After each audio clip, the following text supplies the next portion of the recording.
സ്റ്റേഷനുകളിലും എത്തുമ്പോഴേക്കും പിന്നെ പല സ്ഥലങ്ങളിലും ആൾക്കാർ ഹോളി സെലിബ്രേറ്റ് ചെയ്യുന്നതും കളേഴ്സ് സ്പ്രെഡ് ചെയ്യണതും പിന്നെ അതുപോലെ എന്താ പറയുക ഈ സ്റ്റേഷനുകളിൽ നിൽക്കുന്ന സമയത്തും ആൾക്കാർ ഹോളി സെലിബ്രേറ്റ് ചെയ്തിട്ട് നിൽക്കുന്ന കാണായിരുന്നു. കാരണം ആൾക്കാരുടെ ദേഹത്ത് കളേഴ്സ് ഉണ്ടായിരുന്നു. അങ്ങനെ നമ്മൾ നാഗ്പൂർ സ്റ്റേഷനിലെത്തി. നാഗ്പൂരിന് എന്തൊക്കെ പ്രത്യേകതകളുണ്ടല്ലോ. ഇത് വിൻ്റർ ക്യാപിറ്റൽ ഓഫ് മഹാരാഷ്ട്ര, പിന്നെ അതുപോലെ main commercial and political hub, അതുപോലെ ഓറഞ്ച് സിറ്റി എന്നറിയപ്പെടുന്നത് നാഗ്പൂരാണ്. കാരണം കൂടുതൽ ഓറഞ്ച് അവിടുന്ന് കൾട്ടിവേറ്റ് ചെയ്യുന്നുണ്ട്. സോ അതുകൊണ്ട് ഓറഞ്ച് സിറ്റി എന്നാണ് നാഗ്പൂർ അറിയപ്പെടുന്നത്. പിന്നെ അതുപോലെ ഇന്ത്യയുടെ മിഡിൽ ഓഫ് ഇന്ത്യ എന്നറിയപ്പെടുന്നത് നാഗ്പൂരാണ്. പിന്നെ അതുപോലെ ബാങ്കിങ് സെക്ടേഴ്സ് മെയിനായിട്ടുള്ളതും ഇത് നമ്മുടെ regional office, reserve bank of ഇന്ത്യയുടെ റീജിയണൽ ഓഫീസ് വരുന്നത് നാഗ്പൂരാണ്. അപ്പോൾ അതുകൊണ്ട് എന്തൊക്കെയോ ഒരുപാട് പ്രത്യേകതകളുള്ള സ്ഥലമാണ് നാഗ്പൂർ എന്ന് പറയുന്നത്.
മീൻസ് ട്രെയിനിൻ്റെ സൈഡിലേക്ക് നോക്കുമ്പോഴേക്കും കുറേ ഗോതമ്പ് പാടങ്ങളും, ഗോതമ്പാണെന്ന് എനിക്ക് തോന്നുന്നു, നെല്ലിൻ്റെ ഒരു രീതിയല്ല കണ്ടിട്ട് അങ്ങനെ കാണാൻ നല്ല മനോഹരമായിരുന്നു.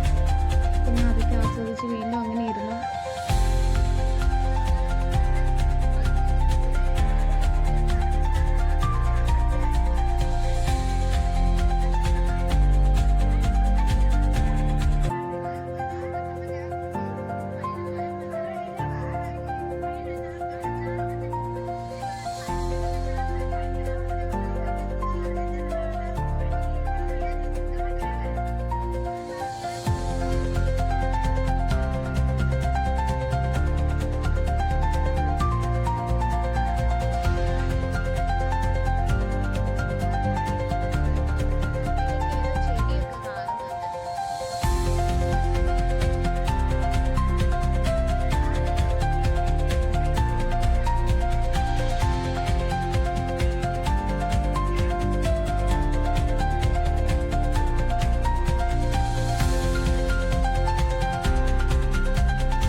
പിന്നെ കുറെ കാട്ടിക്കൂടെയൊക്കെ വരണ മാതിരിയൊക്കെ ആയിരുന്നു. നല്ല കാണുമ്പോൾ നല്ല ഭംഗിയാണ്. എനിക്ക് ഇങ്ങനത്തെ ഏരിയാസിൽ ട്രാവൽ ചെയ്യാൻ ഭയങ്കര ഇഷ്ടമാണ്. പിന്നെ ഈവനിങ് ആകുമ്പോൾ എനിക്ക് ചെറുതായിട്ടൊന്ന് വിശക്കാൻ തുടങ്ങിയത് സംശയം തോന്നി. ഇപ്പോൾ 2 പരിപ്പുവട വാങ്ങിച്ച്. ചായയും കാപ്പിയൊന്നും ഞാൻ അങ്ങനെ കുടിക്കാറില്ല, ചായ തീരെ കുടിക്കാറില്ല ഇതുവരെ. അങ്ങനെ ചായൻ്റെ ടേസ്റ്റോ അല്ലെങ്കിൽ ആ സ്മെല്ലോ ഒന്നും എനിക്ക് ഇഷ്ടമല്ലാത്ത കുടിക്കില്ല. പിന്നെ ഒരു ജീര വാങ്ങിച്ചു കുടിച്ചു. ആദ്യമായിട്ടാണ് ജീര വാങ്ങിച്ചു കുടിക്കണേ. ഇതുവരെ അതിൻ്റെ ടേസ്റ്റ് നോക്കിയിട്ടില്ല. പിന്നെ നാട്ടിൽ നിന്ന് ഇതുപോലത്തെ ജീരൻ്റെ ഫ്ലേവറൊക്കെ ഉള്ളത് കഴിച്ചിട്ടൊക്കെ ഉണ്ട്, പക്ഷെ എന്നാലും ആദ്യമായിട്ടാണ്.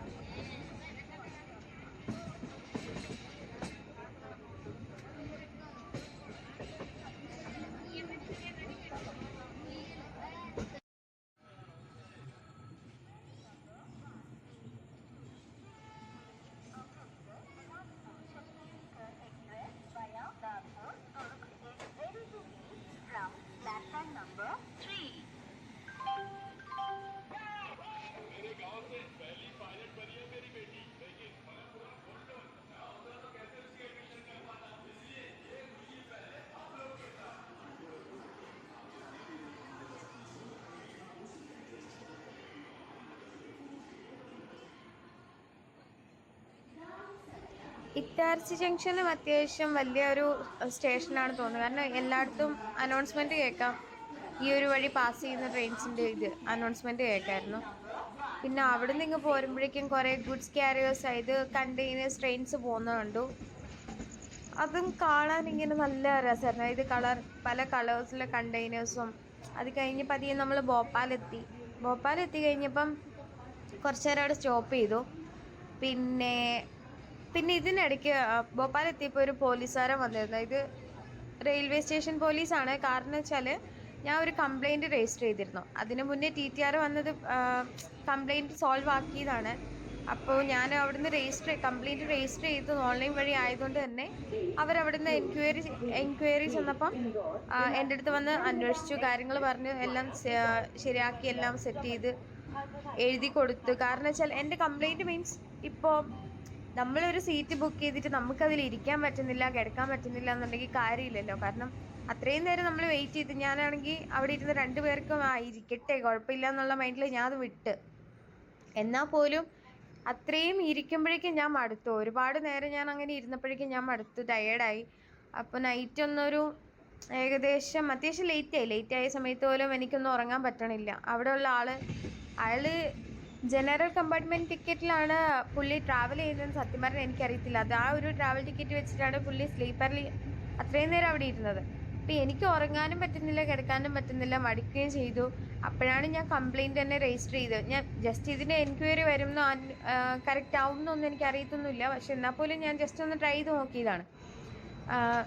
നമ്മൾ ട്രെയിൻ ബുക്ക് ചെയ്യുന്ന സമയത്ത് തന്നെ ആപ്ലിക്കേഷൻ ഉണ്ടല്ലോ, കൺഫേം ടിക്കറ്റ് ആപ്ലിക്കേഷനിൽ തന്നെ നമുക്ക് റെയിൽ മദാത്ത് എന്ന് പറഞ്ഞിട്ടൊരു ഓപ്ഷൻ ഉണ്ട്. അതിൽ കയറിയിട്ട് നമുക്ക് നമ്മുടെ കംപ്ലയിൻറ്റ് എന്താണോ അത് രജിസ്റ്റർ ചെയ്യാൻ പറ്റും. അപ്പം എനിക്ക് എന്താണ് പറയാനുള്ളത് അത് കാര്യങ്ങൾ ടൈപ്പ് ചെയ്ത് കൊടുത്ത് കുറച്ച് കഴിഞ്ഞപ്പോഴത്തേ TTR വന്നിട്ട് അവിടെ മൊത്തം ചെക്ക് ചെയ്യുന്ന സമയത്ത് അപ്പം ഞാൻ പറഞ്ഞു ഞാനവിടെ കംപ്ലയിൻറ്റ് ചെയ്തത്. അപ്പം എൻ്റെ അടുത്ത് തന്നെ വന്നിട്ട് അന്വേഷിച്ചു. അപ്പം ഞാൻ പറഞ്ഞു എനിക്കിങ്ങനെ ബുദ്ധിമുട്ടാണ് ട്രാവൽ ചെയ്യാൻ, അപ്പം എനിക്ക് പറ്റുന്നില്ല എന്ന് പറഞ്ഞു. പിന്നെയാണ് ഇയാളെ എണീപ്പിക്കുന്നതും ഇയാൾക്ക് ഫൈന് കൊടുത്തു. എനിക്ക് ഫൈൻ കൊടുപ്പിക്കണം അങ്ങനെയൊന്നും ഇല്ലായിരുന്നു. പക്ഷേ അങ്ങനെ മീൻസ് നമ്മളെ ബുദ്ധിമുട്ടിച്ചിട്ട് ഒരാൾ ട്രാവൽ ചെയ്യാൻ പാടില്ലല്ലോ. അപ്പോൾ TTR വന്നത് സോൾവ് ചെയ്തു. പിന്നെ ആൾക്ക് ഫൈൻ കൊടുത്തു എന്നാണ് എനിക്ക് തോന്നുന്നത്. നമുക്കിപ്പം ഇൻ കേസ് എന്തെങ്കിലും ഇപ്പോൾ വൃത്തിക്കുറവായിക്കോട്ടെ, നിങ്ങൾക്ക് എന്ത് കംപ്ലയിൻ്റ് ഉണ്ടെങ്കിലും നിങ്ങൾക്ക് അതിൽ രജിസ്റ്റർ ചെയ്യാൻ പറ്റും. അവരത് കറക്റ്റ് പരിഹരിക്കുകയും ചെയ്യും. കാരണം എൻ്റെ എക്സ്പീരിയൻസ് വെച്ച് നോക്കുമ്പോൾ എനിക്കത് കറക്റ്റായിട്ട് സോൾവ് ചെയ്ത് കിട്ടി. TTR ഓൾറെഡി പരിഹരിച്ച് പോയതാണെങ്കിൽ പോലും ഭോപ്പാൽ ജംഗ്ഷൻ എത്തിയപ്പോഴേക്കും അവിടുന്ന് റെയിൽവേ പോലീസ് വന്നു. ആൾ വന്നിട്ട് അന്വേഷിച്ച് എൻക്വയറി ചെയ്തു. TTR ഓൾറെഡി സോൾവ് ചെയ്തു എന്നുള്ള രീതിയിൽ അവർ പേപ്പറിൽ എഴുതി വാങ്ങിച്ച് സൈൻ ചെയ്യിപ്പിച്ച് അവർ പോയി. അപ്പോൾ എന്തെങ്കിലും ഇതുപോലെ കംപ്ലയിൻസോ കാര്യങ്ങളോ ഉണ്ടെന്നാണെങ്കിൽ മീൻസ് ഇതുപോലെ കംപ്ലയിൻറ്റ് ചെയ്താൽ മതി, നമ്മൾ സോൾവ് ആക്കി തരും എന്നൊക്കെ അവർ അങ്ങനെ പറഞ്ഞിട്ടാണ് പോയത്. പിന്നെ ഇനി വേറെ ആരെങ്കിലും ചോദിച്ചു കഴിഞ്ഞാൽ ഇങ്ങനെ റെയിൽവേ പോലീസ് വന്നിട്ട് അത് ക്ലിയർ ചെയ്തു എന്നുള്ളത് നമ്മൾ അവരുടെ അടുത്ത് പറയണമെന്നും എനിക്ക് പറഞ്ഞു തന്നിരുന്നു.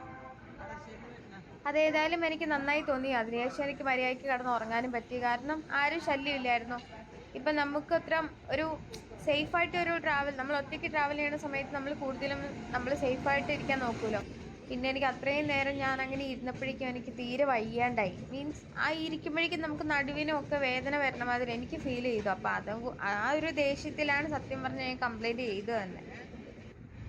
അങ്ങനെ നേരമൊക്കെ എടുത്ത് ഉത്തർപ്രദേശിൻ്റെ ഏതോ ഭാഗത്തെത്തി. അവിടെയും ഇതുപോലെ വീറ്റ് കൾട്ടിവേഷൻ ഒരുപാടുണ്ടെന്ന് തോന്നുന്നു. സൈഡുകളിൽ നോക്കുമ്പോഴേക്കും വിൻഡോന്ന് സൈഡിലേക്ക് നോക്കുന്ന സമയത്ത് കുറേ നമ്മൾ ഗോതമ്പ് പാടങ്ങൾ തന്നെയാണ് കാണുന്നത്. പിന്നെ കുറേ ഫാക്ടറീസ്, അതുപോലെ എന്തൊക്കെയോ മെയിനായിട്ടുള്ള കുറേ വലിയ വലിയ ഫാക്ടറീസ് അങ്ങനത്തെ മാതിരി ഒരു സ്ഥലത്തോടെ ഇപ്പം പോയിക്കൊണ്ടിരിക്കണേ.